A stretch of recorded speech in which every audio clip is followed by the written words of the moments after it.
Please click the subscribe button and the notification icon. It will help us a lot.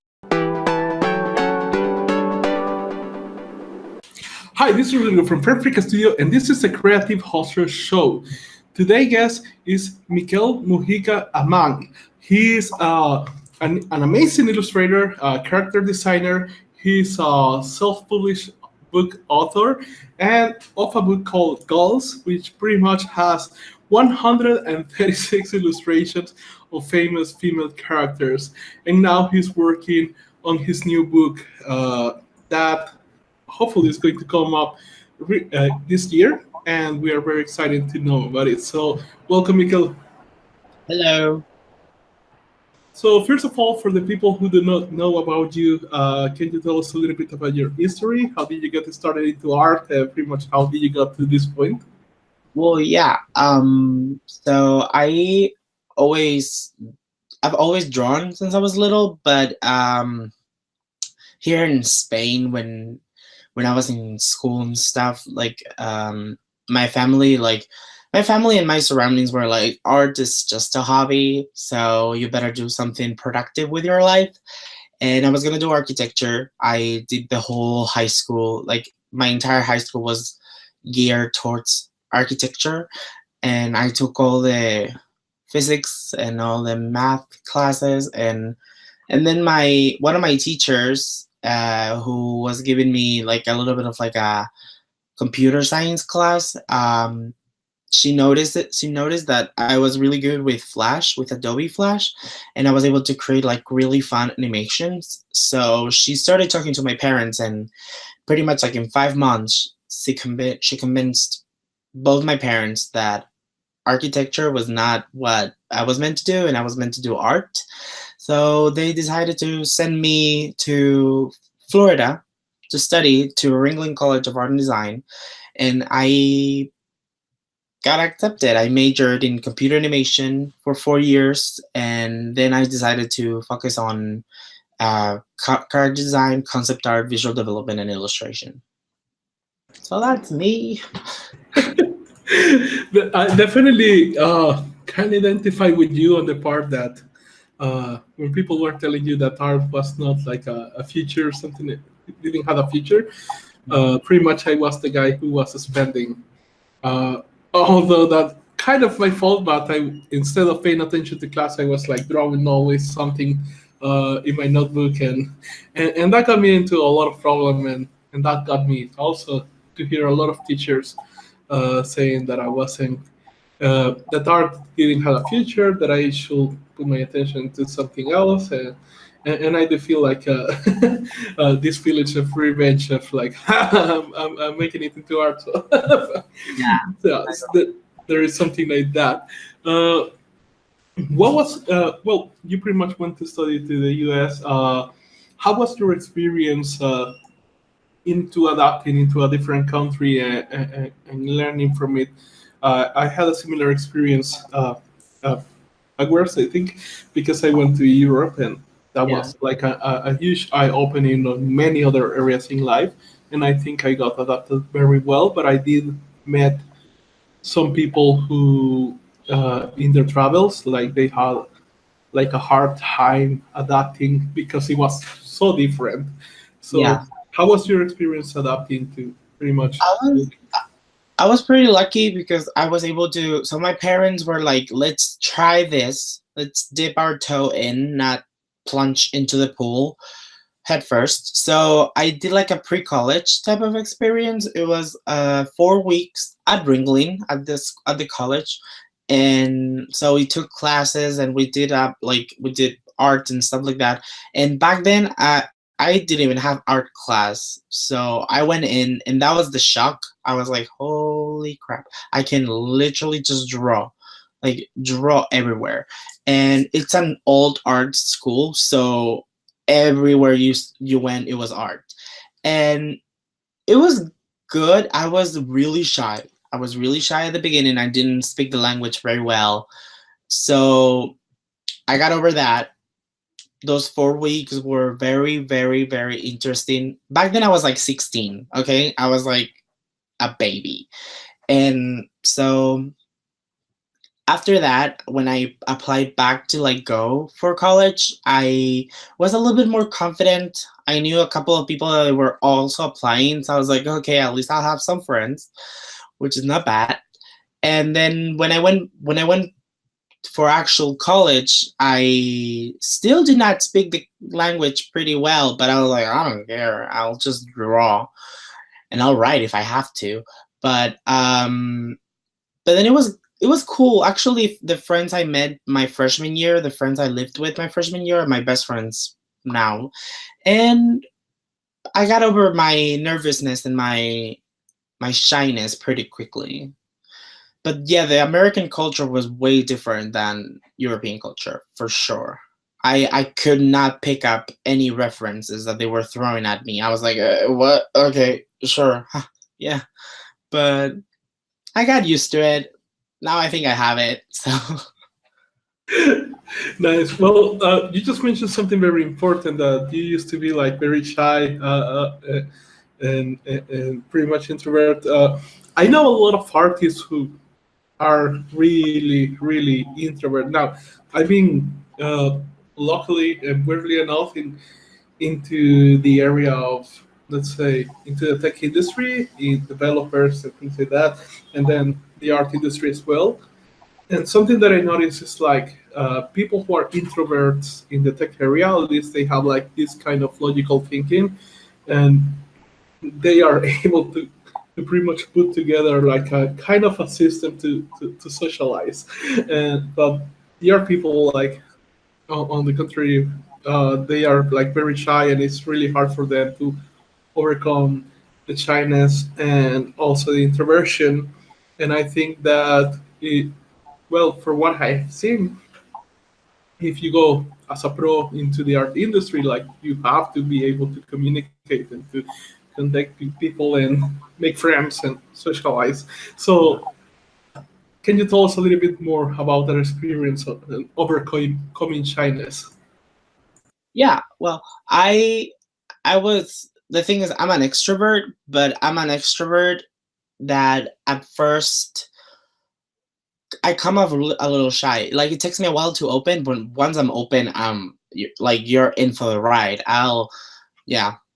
So it was, yeah, it's like, it's interesting because back in my teens, I was really shy, and then I just learned how to open up. And then when it was time to like start presenting my work to recruiters and to have interviews, to have other people see my work, uh, that's when I was like, I need to speed up this process of like getting comfortable with people. And I'm thankful I'm an extrovert, because that's easier for an extrovert to do than an introvert. Most of my friends are introverts, like really, really introverts.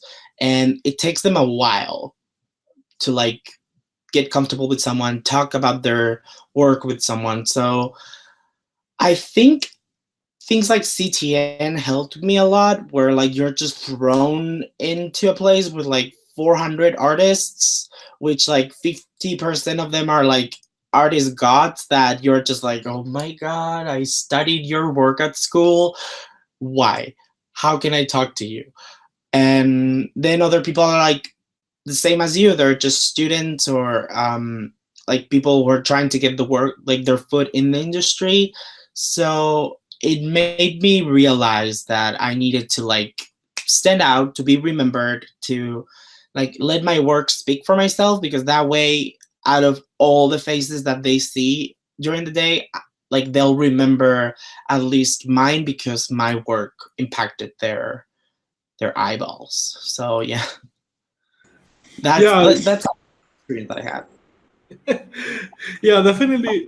Being it was our first time exhibiting in CTN when we met you, and that was something else. Like, I expected something crazy, and that was way beyond my expectations. Well, if you remember, we had with us a couple of friends who pretty much froze up when they saw you, and so there's that.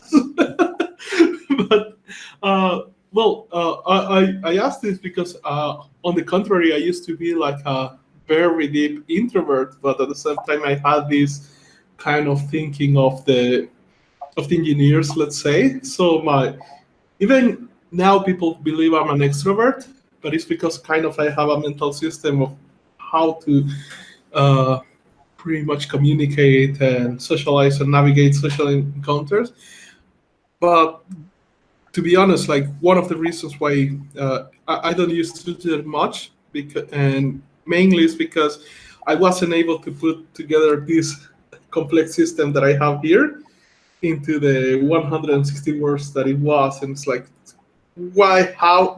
No, I wasn't able to use it.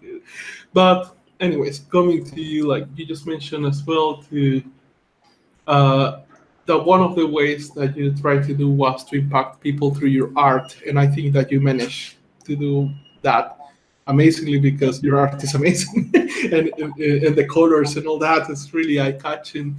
Uh, how was your experience as well in to get into this level? Like, how much work did you put, hours in a day, all that? Oh boy. Well, it was intense. The moment I got out of college, I got like, I think the standard portfolio that you get out of college, which is pretty much just school projects, and it's a little bit all over the place because you're trying to like put in some of your personal work in there. So it was like 25 things to look at. And I went into my master's, and that was the same thing. I had like too many projects, too many ideas that I wanted to do, and I would never concentrate on something. So after my first CTN, I remember I got a critique where like they were like, you have like 40 pages of work.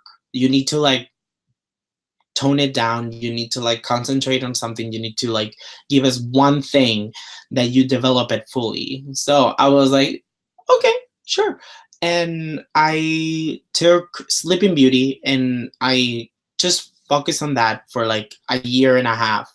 And all the work that I've done on that project, especially, is just for a year and a half of me just fully committing to that work. I believe I was full time, like I stopped freelancing for that moment, and I only concentrated on that project. I literally just lived and breathed that. I think I had multiple nightmares with Maleficent. I full on dreamed about this project. It was intense, but yeah, I just kept on designing and designing and designing. It was like a full on year. So I could, for the next CTN, I could just have the portfolio finished. It's not finished because at some point I needed to go back to work again, but hopefully this year I'll be able to finish it. Amazing. And this is something very key because I think that advice that you just received, uh, many people has got, like many people have got that advice that they should focus on something, but I don't know many people who actually have gone like you have into actually doing it and becoming great at it. So uh, can you tell me a little bit more about how did you develop this perseverance? Like, was something that your father taught you? Was something that you pick up later in life? Because, for example, in my case, I was like completely mess, and I had to kind of discipline myself. But how was it for you? Well, my parents taught me to work hard for sure, but I think my experience of studying something that I wasn't really happy with, like studying the whole like getting ready to study architecture, that was like full on taking physics, mathematics, chemistry, technical drawing, all those classes that I wasn't really a fan of. So I pushed through them, and I was able to study hard to like get a pretty good grade at it. So that kind of mentality I took it to the art, and I was like, I can, yeah, like with enough perseverance and with enough patience, I can get a good product out of it. And if I put my heart and my soul into it, I'll just push through. And that's kind of like the way I do all of this. Like, actually, Sleeping Beauty, my Sleeping Beauty was born out of a school project. I was taking a costume design class in college, and they just asked us to like took a fairy tale and put it on another time period and design some of the cast members. And it was really successful, and it was really well received with my peers.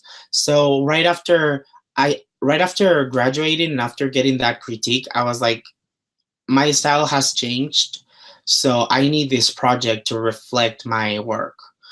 And so that's why I was like, okay, I'll take 1 year, I'll do the entire thing, and I'll just finish it. The thing is, like, when you start fleshing out ideas for the project, like, that's when you start thinking of cool things to do, and my list is endless. I have like so many things I want to do. I have so many illustrations I want to prepare. Like, oh boy, okay. But yeah. So I guess it's just something that I've carried with me to work hard always. Nice. And well, also, you talk about doing things that you didn't like. I had a similar experience. My first job was as a call center agent, and in the beginning, I was like really excited because it was like this, the company Dell, and at the time, Michael Dell was trying to outcompete the Steve Jobs. Like Apple hasn't really gotten to the top yet, and so we were really excited as a country that this company had come to our country and pretty much of our jobs. So I got in and I was really happy, and then found out that call center experience is like nightmare, the stuff of nightmares. And yeah, like I quit after 6 months, and I had to do call center job one more time, but I was only able to last like 3 months there. However, something that prevailed from that, even though I hated it the whole time, I'm kind of in a weird way thankful that I did it, because now that we have our business and animation and all things, we have faced challenges, like really hard challenges from time to time. And when I'm stressed in the middle of that, I can ask like, is this as bad as it was in the back in the call center? And the answer is always hell no. So have you felt something like that? Oh yeah, I felt that with my work. I was like, my work is crap, but this is so much better than it was before. Like, always, like, just looking at old things that you've done, and like that experience has taught you so many things that you don't realize until you apply them. And so yeah, definitely. Oh god. Oh yeah. Yeah. Definitely. It's just weird how like we like even the things that I did not like and I did not enjoy doing, like when I was studying animation, we were put into studying the whole spectrum of animation. So we were studying lighting, we were studying animation, rigging, modeling, designing. So, and I already knew fairly quickly that I wanted to do design, then I wanted to do visual development and character design. But I still had to do the other stuff. I still had to do animation, which I love the way it looks, but to me, I'm so slow at it, and it frustrates me because uh, I wasn't able to get it right away. So it took me 3 times longer than it would take a normal, well, not a normal, but a natural animator to do. So I was like, I'm just going to stick to my designs because that's the thing I like. But I was able to push through all the other stuff, and I was able to come up with really cool concepts and projects. And that gave me experience because now when I design something, I have in mind how it's going to move, how it's going to look, how it's going to like emote, how it's going to like look 3D wise or moving. So it's a pretty great thing that a lot of designers don't have that background on. And I thought that made me unique. So I was like, yeah, I'm a designer, but I studied animation, so I know what you're doing. Nice, nice. And yeah, this is something again I tell people like, look for the job that you hate the most, and do it. Not don't stay there for 1 year. Just do it for a while, and it's going to change the perspective of once you are doing what you love, even when it gets bad, it's going to change your perspective completely, right? Yeah. Definitely. So, well, on this topic of hardships, I think that when I started entrepreneurship and trying to put together a business or a model that worked for me, I had in my mind things that I thought were going to be like really hard, and those things weren't as hard as I thought I would be, or many of the times they didn't even happen. However, the things that were harder were things that I never even thought about. Like come up and I thought like there was no way I could ever predicted that this will happen, something like that. So on the spirit of finding out the things that we don't know, uh, what was the biggest thing for you that you didn't expect it at all in your career that became true and it's really important to know? Well, the first thing I did not expect is that people would pay me to draw, because that's like it was such a foreign concept, and it was something that they always told me that art was a hobby. So the moment I started getting paid to draw, I was like, hell yeah, I'm down. This is fun. The rest, I would say, I did not expect to have people like, especially on social media, I did not expect to have people who were so invested in my work and were so like, I have people who like followed me since I started pretty much drawing. So it's crazy how, like, whenever I post something about Sleeping Beauty, for example, I have people who follow this project since it was born, and they get really excited about it. And I was like, oh my god, okay, this is great. And that's kind of like fuel for you to like keep working on it. So that's something I did not expect, because at first, like, the way I do social media, the way I do Instagram is just I post things. I post things that I want to draw. I post things that inspire me. And if people like them, they like them. And if they don't, well, don't look at it. It's fine. But yeah, those were two things that I did not expect, mainly. Yeah, you have two of my friends like completely choke up and not be able to say a word when they saw you. I remember. Hi there, Miss. Hi, no, sir. So I even had to intervene, like, okay, like something has to happen. Because in the beginning I was like kind of trying to give them a space to try to talk. And when I see after like 5 seconds that no word was coming out, like, okay, time to take over. So that is something I imagine that is something that in a way kind of besides making you loud, kind of inspire you to keep going. Right? No, definitely. It was a great thing. It was my first time tabling as well at CDN, like exhibiting. So I was nervous as hell. So any chance that you could distract me and you could get me to talk about random things, I was grateful. I was like, yeah, let me forget about this nerve-wracking thing that I'm doing right now. But I remember that interaction. It was really fun. And oh my god, yeah, they were so quiet, and I was like, "Hi, hello, how are you?" So it was fun, and it's something that I did not expect at all, for people to like recognize me, or for people to like come up to me and be like, "I love your work." I was like, "Are you sure? Are you sure it's me?" Like, I don't know, but yeah, Yeah, definitely.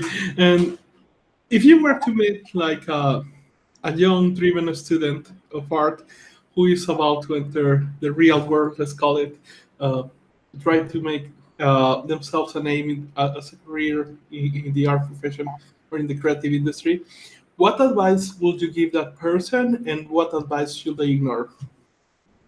Okay. Um, what advice should I give them? I think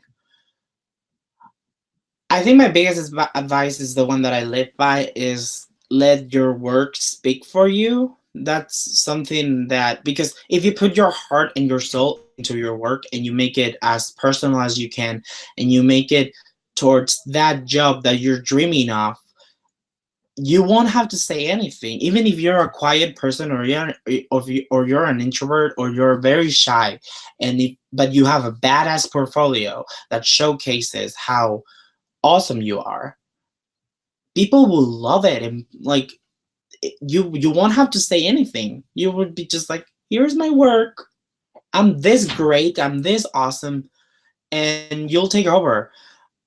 Something that they should ignore, I would say, well, let me see. Hmm. That let me see. I'm not sure. I'm not sure I received any advice that I should ignore. Well, yeah, anything that it would be just like have variety, like not variety on pieces, but variety on things that you want to do. If you want to have like if you want to be a CG generalist, that's hard because you have to showcase everything that you can do in one thing. But if you have like me, there was one point that I wanted to be also a modeler, and my portfolio had both things, but it's too much. I would say just have like each portfolio be their own thing. So if you have like a modeling portfolio with some designs on them, great. But if you want to have then the character design portfolio should be another thing. I don't know. I feel like portfolios that have, I would say, yeah, people have told me to have like to showcase all my skills on on the portfolio, and I don't think that's good because you have to leave them wanting more. So showcase your best work for sure, and then be like, but I can do this too. Like, check it out. So just compartmentalize your work, I would say. I don't know. I hope it's good. Yeah, definitely. I think like it is funny that, as you mentioned, you go out of college, and I see all my friends who have gotten out of school, art schools and graphic design schools, and they have this huge portfolio, all well designed, every page designed, and they have like 50 pieces. And then I go to interview like the top artists in the industry, and it's like, no, bro, you just put your name like 10 to 15 pieces of your best work from best to worst. That's it. Yeah, So it, sometimes it's simpler. But exactly. I want to ask you this because you have gone like really hard into your work. Once you feel overwhelmed or focused, what do you do to get back to your center and keep pushing?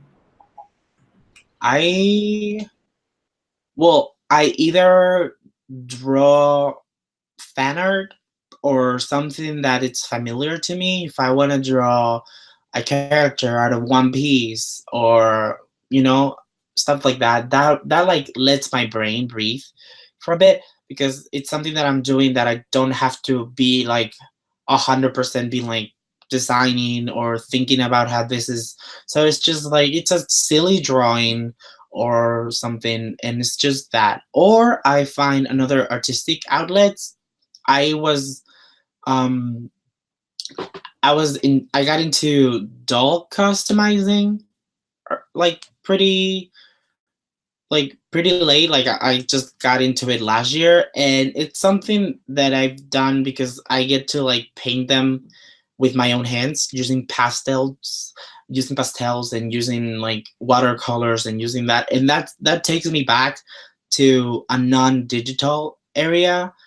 So it's great, and it's a really nice break from drawing on your Cintiq all day or drawing on your iPad all day and getting a little sick of it. So I would say just find another way to express your art, because I'm the kind of artist that I need to be drawing all the time, all the time. So, or doing something like artistic. So if you find something else like writing or sewing or I don't know, just crochet, like anything that you can just channel your artistic like abilities into it, that is not what you do full time, because that way you're still doing something productive, you're still doing something, but it's not related to your job in any way.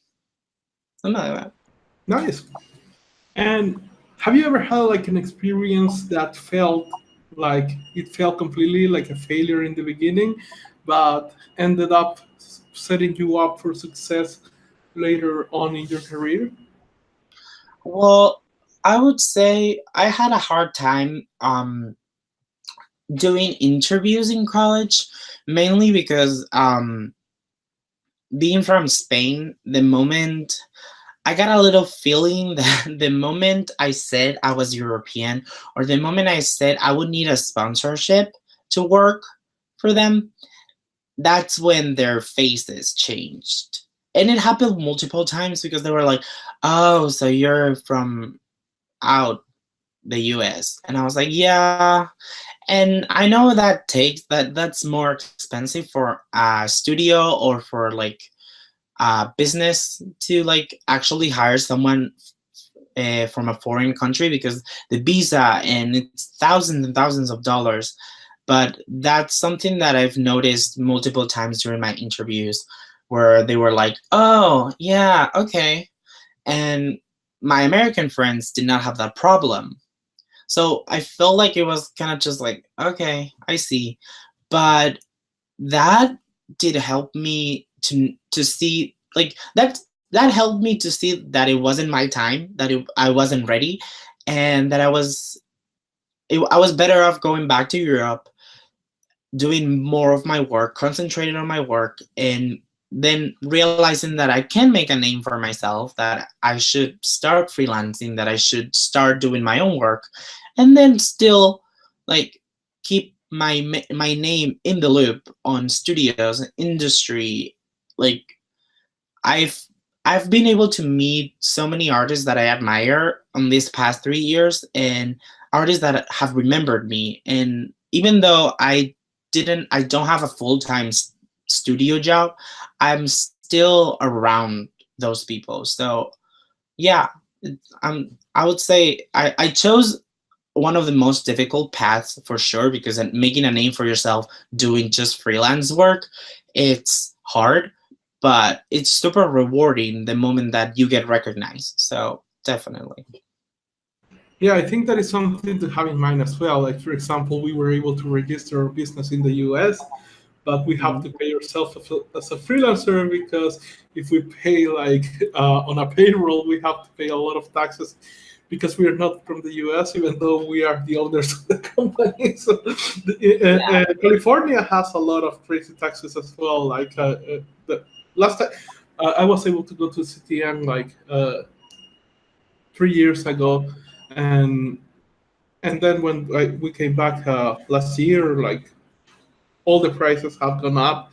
Like things, for example, we went looking for the same place that we stayed 2 years ago, and now the price was like $700 higher. It was like what? So there is a lot of things as well to consider. But on the other hand, like being paid as a freelancer from outside the country uh, enables you to not pay higher taxes as a company, and there is a lot of loopholes there. So as you say, like I mean, well, I have interviewed many people from Europe as well who are working for Disney and Pixar and all that, and they are being paid as a freelancer as well. So there is a Yeah. lot of opportunities now, I think. Yeah, that's like the main thing, because you can still work for those companies, but you can do it from your own country. And if that like this is something that I got from a Nickelodeon interview I did a few years ago. They were like, "Yeah, you can totally just do freelance." This is before I started freelancing, so I didn't do any of the paperwork yet. Um, so it's like you can start freelancing, and if we decide to hire you, we can freelance with you, and then if we like working with you, we can turn it into a full-time position. That's kind of the mentality I have right now, because I'm just like, I'll just work from home, I'll work from my studio till like I get that offer. So I'm just waiting and getting better at art till that happens and freelancing a lot. Yeah, and we have, well, the internet right now that has opened a lot of opportunities. Like, well, you're a self-publishing author, which, let's be honest, like 10 years ago, that wouldn't have been able to happen that easily.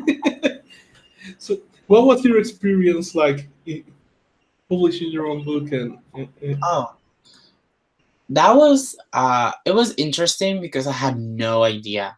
I had no idea how to publish it. I had no idea how to do it. I spent so much money on it. But I during my masters, I remember that I wanted when I was little, I was always a little pissed off. That's when I was a little pissed off that female characters and women in general were really underrepresented in like video games or cartoons or TV shows, animes. So I was like, that's when I realized when I was like 6 years old that I was a feminist, because I was like, I need to see more women on these things. Like I was always like a little bit angry that there was only one female Power Ranger, no, two female Power Rangers with with four male. So that's when I was like, I took that and I was like, I should celebrate women, and that's why I decided to create a book just with female characters. And because I'm that extra, I wanted to draw 136. And so yeah, I made a list of all of them, of well, the ones that impacted me the most and the ones that I knew about. And then I was like, I'm just gonna do it, and I started drawing them. And it was, I think, it was 2017 or something. I posted one by one, and I finished it. And I was like, okay, so now how do I print this thing? And I remember my friends from college that some of them had to make a book as their thesis, and they used blurb.com, which is a website, and they make books, and it's kind of expensive. So for a first try, I was like, yeah, this is what I want. They came up with like a great design. It was pretty much what I envisioned, and then I just kept learning how to print them or where to print them. Now as a freelancer, I want to push the like little businesses where I live. So now I have a printer here back home where I can actually print my books. They can do it. I have a manufacturer that did all my merch for CTN that it's from here. So I just want to just like move around where I live. So it's like I'm an entrepreneur. So so I like to do that. I like to work with people around me mostly. Yeah. nice. And well, something that comes up a lot, I think, is especially when on being an artist, is that what I noticed is that because many artists pretty much have been doing art since they were kids, once they go like, okay, I want this to be my profession. Uh, Maybe there is missing there the knowledge that once you make it a profession, like it's actual work. It's not like a hobby that you do whenever you want. And many are lost in this balance of actual putting the business knowledge and the art knowledge. How was it for you, like to find the balance of being an entrepreneur and being an artist, and knowing like how to network, how to sell, how to charge, all these things? Oh boy, I'm a mess. Like I don't know how to charge. My friends keep telling me that I'm so cheap. Like I keep like I'm like, but I like doing it. I cannot, like, I feel like if I charge more, I'd be stealing. So I don't know. It's just the entrepreneurs part, the business part is really hard because it's the opposite of what you do. It's the opposite of your nature. And it was just interesting. The first time I did taxes was really interesting. Um I was like, now I get why people cheat on these things, because it's hard. Um and because I'm super stubborn, I wanted to learn how to do it, because a lot of like businesses, they do it through like an accountant or like someone else that does your books. And I was like, no, I want to do it myself. I'll learn how to do it. So that was interesting. I had to learn how to balance. I had to learn how to, like, at the end of the month, I had to take 2 days off to just do taxes and do all my paperwork and have everything in the proper order, because otherwise everything falls. And yeah, no, but I'm still getting the hang of it. It takes me a while to like get used to it, but so far so good. I'll just I just say keep going with it, and I know it's a mess, but if you have a friend that it's like has studied economics, or you have a friend that like knows a little bit about this, just ask them, just borrow their knowledge, because I had no idea how to do it. And I was like, help, please. So yeah, pretty much that. Yeah, as you said, like I think it is really hard because like entrepreneurship in itself, like it's hard. It takes time to learn these things and to put them to practice, and then becoming a great artist is also hard. It takes a lot of time, and trying to find the time to become decent at both is like holy. So, but yeah, I have seen that there are people who in the art world uh, that get so cling to art that sometimes when I try to help them like, and try to teach them about business kind of stuff because it's like very cold logistics, let's call it that way. They get really mad. They don't like it at all. No, But no, it's just not. It's not something that comes natural for artistic people. It's just and I think like computer artists, digital artists are a little bit better at it, because they I think fine artists have the hardest time with it. They are the most free spirited people I've ever met.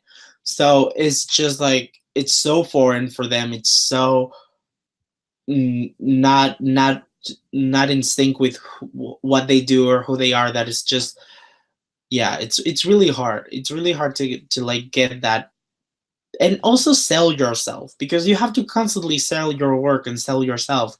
So that's something that it to me it's really hard, because I'm like, here is my book and here is my thing, and I feel like I'm like, yeah, here, buy my stuff.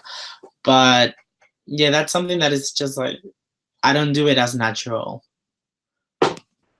yeah, definitely. Like I think I was lucky because I was able to meet like the what works like tech people who are very logical and, and kind of very systematic kind of mind. Also, artists. Pretty much that was my first career where I met most of the guys who I formed this studio with, and and I also ended up meeting this group of entrepreneurs who also were like kind of had like a calm mind who were able to see the balance between art, between the systems, and kind of put them together.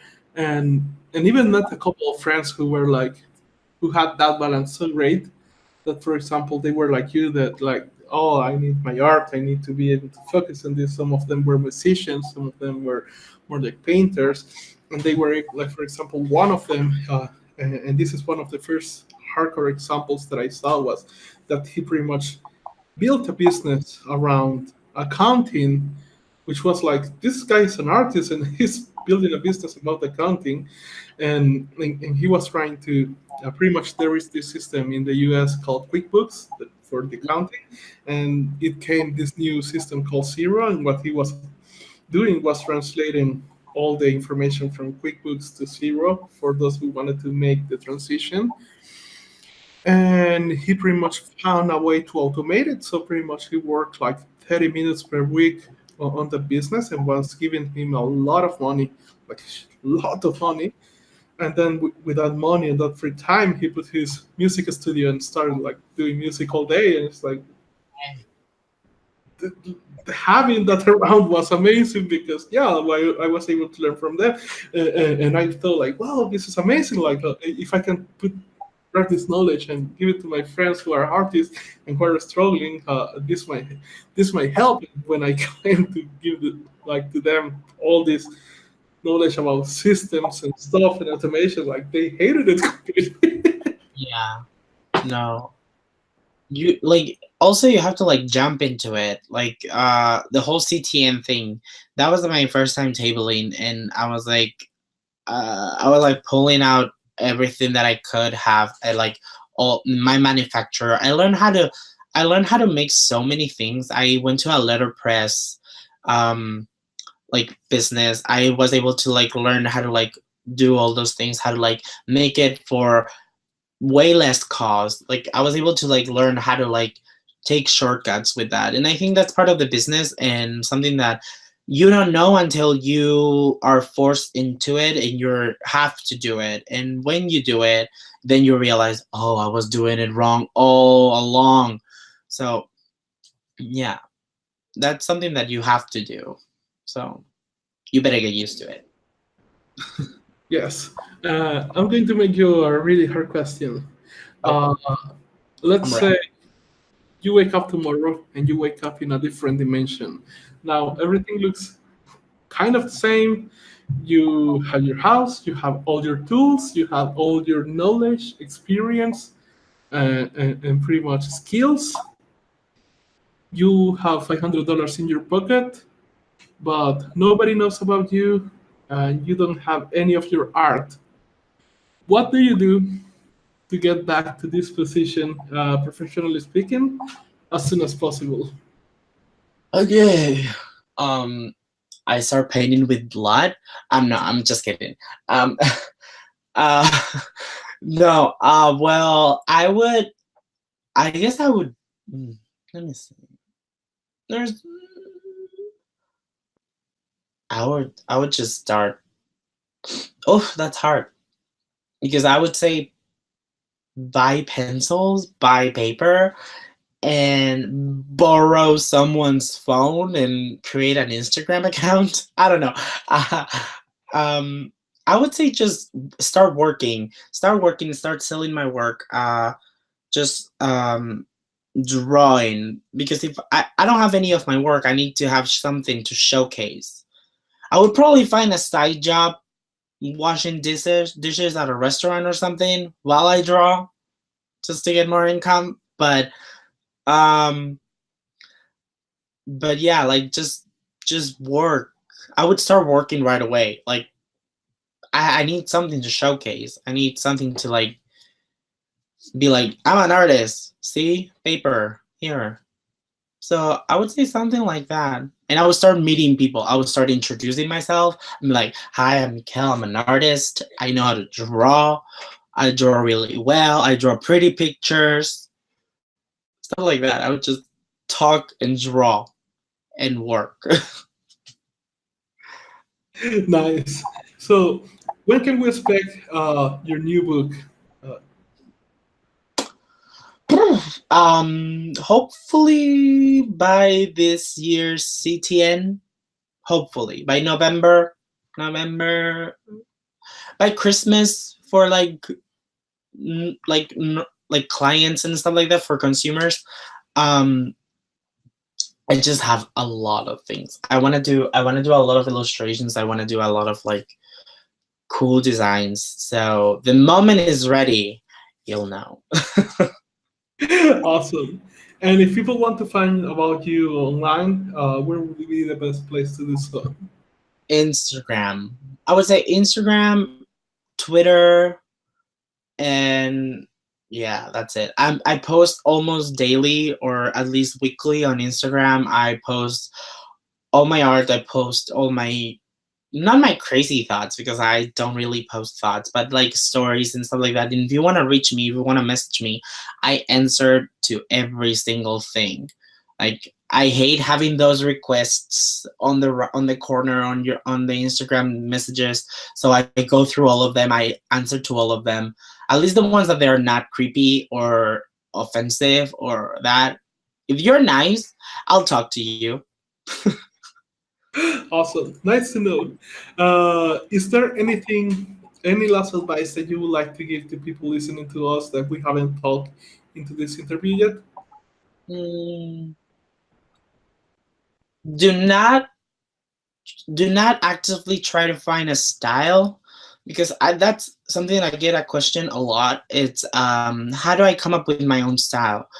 It just happens. Like, your brain retains information from all the things that you see and all the things that you, like, not even paying it. Like, if you're not paying attention, you still have something like in your that sticks in your brain from each experience. So all the artists that inspire you, all the artists that you admire, study your work and look at their stuff, and you'll start picking things up, and that develop your style. Like, that's what happened to me. Like, my work now doesn't look anything like my work back in college, and I developed a style unconsciously, but I did not look for it, because if you look for it, if you're actively trying to develop a style, you'll never like stick to one thing. You'll like, each time you'll be trying something else to be more unique, but you just have to enjoy what you're doing and do your own thing. And the moment you like breathe a little and relax and just draw, like, you'll start to like come into your own self as an artist. I would say that. I hope it makes sense. Yes, it definitely does. So, thanks a lot for being here and giving us your time to talk about your experience and your advice. It is truly appreciated.